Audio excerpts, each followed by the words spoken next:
നമസ്കാരം. മലയാളി വാർത്തയിലേക്ക് സ്വാഗതം. കുട്ടിക്കളിയല്ല സമാധി. കല്ലറ പൊളിക്കാതെ തെർമൽ സ്കാനർ ഉപയോഗിച്ച് പരിശോധിക്കണമെന്ന് മകൻ സനന്ദൻ. മണിയനിൽ നിന്നും ഗോപൻ സ്വാമിയിലേക്കുള്ള വളർച്ച ഗൂഗിളിൽ ട്രെൻഡിംഗ്. നെയ്യാറ്റിൻകര ഗോപൻ സ്വാമിയാണ് ഗൂഗിൾ നിറയെ. അതിനിടെ സ്വാമിയുടെ ദുരൂഹ സമാധിയിൽ പ്രതികരണവുമായി മകൻ സനാതനൻ രംഗത്തെത്തി.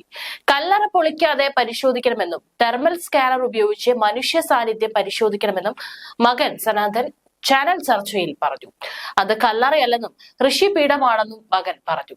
അച്ഛന്റെ സമാധി സ്ഥലം പൊളിക്കാൻ സമ്മതിക്കില്ല. അച്ഛനെ കാണാതായെന്ന പരാതി അന്വേഷിക്കാൻ സമാധി സ്ഥലം പൊളിക്കാതെ തെർമൽ സ്കാനർ ഉപയോഗിച്ച് പരിശോധന നടത്താം. നാട്ടുകാർ പരാതി നൽകിയത് അച്ഛനെ കാണാനില്ലെന്ന് പറഞ്ഞിട്ടാണ്. അങ്ങനെയാണെങ്കിൽ തെർമൽ സ്കാനർ ഉപയോഗിച്ച് അതിൽ ആളുണ്ടോ എന്ന് പരിശോധിക്കട്ടെ.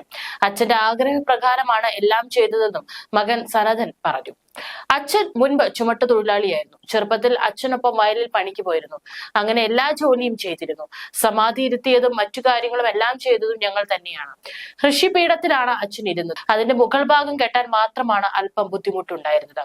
അതേസമയം നെയ്യാറ്റിൻകരയിൽ അച്ഛൻ സമാധിയായെന്ന് പറഞ്ഞ മക്കൾ പോസ്റ്റർ പതിക്കുകയും അടക്കം ചെയ്ത് സ്മാരകം സ്ഥാപിക്കുകയും ചെയ്തതോടെയാണ് ഗോപൻ സ്വാമി എന്ന പേര് പ്രശസ്തമായത്. അതിയന്നൂർ കാവ് വിളാകത്ത് ഗോപൻ സ്വാമിയുടെ മരണത്തിൽ ദുരൂഹത ആരോപിച്ച് അയൽവാസികൾ രംഗത്ത് വന്നതോടെ കഥ മാറി. വീടിന് മുന്നിൽ സമാധി ഇരുത്തിയെന്ന് മകൻ അവകാശപ്പെടുന്ന കല്ലറ പൊളിച്ചു പരിശോധിക്കാൻ പോലീസ് എത്തി. ഇതോടെ ഒരു വിഭാഗം എതിർപ്പുമായി എത്തി. ഏതായാലും ഇതോടെ ഗോപൻ ഗൂഗിൾ സെർച്ചിലടക്കം ട്രെൻഡിംഗ് ആയി. നെയ്ത്ത് ജോലിയും ചുമട്ട് തൊഴിലും ഒക്കെ ചെയ്തു പോന്നിരുന്ന ആളാണ് ഇന്ന് ഗോപൻ സ്വാമി എന്നറിയപ്പെടുന്ന മണിയൻ. അതിയന്നൂർ കാവ് വിളാകത്ത് പ്ലാവിലയിലായിരുന്നു ആദ്യം താമസിച്ചിരുന്നത്. ഗോപൻ സ്വാമി ജീവിതം ആരംഭിച്ചത് നെയ്ത്ത് തൊഴിലാളിയായാണ്. പിന്നീട് ചുമട്ട് തൊഴിലാളിയിലേക്ക് മാറി. ഇവിടെ നിന്ന് പിന്നീട് ആറാലുമൂട്ടിലേക്ക് കുടുംബത്തോടൊപ്പം താമസം മാറുകയായിരുന്നു. ഇവിടെ BMS AITUC യൂണിയനുകളിൽ ചുമട്ട് തൊഴിലാളിയായി ജോലി നോക്കിയിരുന്നു. പിന്നീട് മണിയൻ ആത്മീയതയുടെ വഴിയിലേക്ക് മാറി. ഇതോടെയാണ് ഗോപൻ സ്വാമി എന്ന പേര് സ്വീകരിക്കുന്നതും ക്ഷേത്രം നിർമ്മിച്ച് പൂജ തുടങ്ങിയതും. 20 വർഷത്തിന് മുൻപാണ് കാവുവിളയിൽ സ്ഥലം വാങ്ങി വീട് വെക്കുന്നത്. പിന്നീട് വീടിനോട് ചേർന്ന് കൈലാസനാഥൻ മഹാദേവർ ക്ഷേത്രം നിർമ്മിച്ചത്. ഇവിടെ പൂജകൾ ചെയ്തു പോന്നിരുന്നു. അർദ്ധരാത്രിയിൽ ആഭിചാര കർമ്മങ്ങൾ അടക്കം ഇവിടെ നടക്കുന്നുണ്ടായിരുന്നു എന്നാണ് നാട്ടുകാർ ആരോപിക്കുന്നത്. രക്താതിസമ്മർദ്ദവും പ്രമേഹവും കാരണം പാറശാലയിലെ സ്വകാര്യ ആശുപത്രിയിൽ ചികിത്സ തേടിയിരുന്നു ഗോപൻ. ഏതായാലും മാസങ്ങളായി പുറത്തിറങ്ങാനാവാതെ കിടപ്പിലായിരുന്നു. കഴിഞ്ഞ ചൊവ്വാഴ്ച രാവിലെ 10:30-ഓടെയാണ് ഗോപൻ സ്വാമി മരിക്കുന്നത്.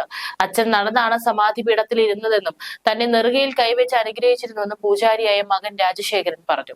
സമാധിയിൽ ഇരിക്കാനായി 5 വർഷം മുമ്പാണ് ഗോപൻ സ്വാമി പത്മപീഠം നിർമ്മിച്ചതെന്നാണ് പറയപ്പെടുന്നത്.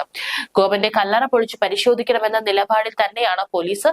നിലവിൽ നെയ്യാറ്റിൻകര ആറമ്മൂട് സ്വദേശി ഗോപനെ കാണാനിരുന്ന കേസാണ് നെയ്യാറ്റിൻകര പോലീസ് എടുത്തിരിക്കുന്നത്.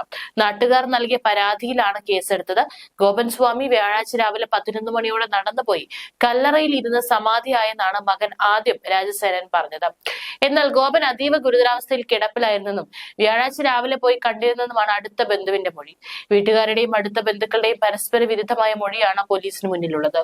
ഗോപൻ സ്വാമിയെ അപായപ്പെടുത്തിയതാകാമെന്ന നാട്ടുകാരുടെ പരാതിയും നിലവിലുള്ളതിനാൽ സമവായമുണ്ടാക്കി കല്ലറ പൊളിക്കാൻ തന്നെയാണ് പോലീസിന്റെ നീക്കം.